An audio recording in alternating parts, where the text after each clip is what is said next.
A travel advisory is usually a formal warning by the government to warn citizens of the relative safety of an area. The NAACP says this advisory is no different.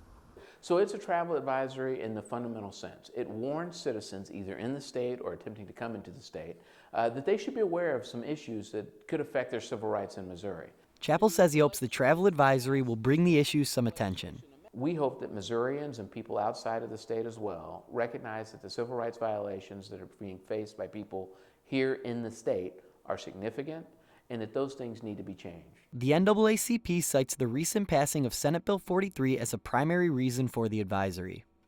The bill changes the standard for filing employee discrimination lawsuits. Instead of someone's protected class distinction like race or gender being a contributing factor for being fired or disciplined, it now needs to be the motivating factor.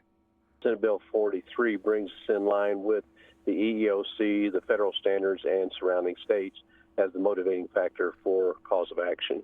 Basically, what we're doing is creating a better legal environment for the employer and more consistent for the employee. Pat Rowe Kerr, a former state of Missouri veterans ombudsman who is currently going through her own wrongful termination lawsuit, says the bill is bad for Missouri. There's nothing that can help Senate Bill 43 except for a revision of Senate Bill 43. If you believe that you have a valid discrimination complaint, get to an attorney and file it before August 28th.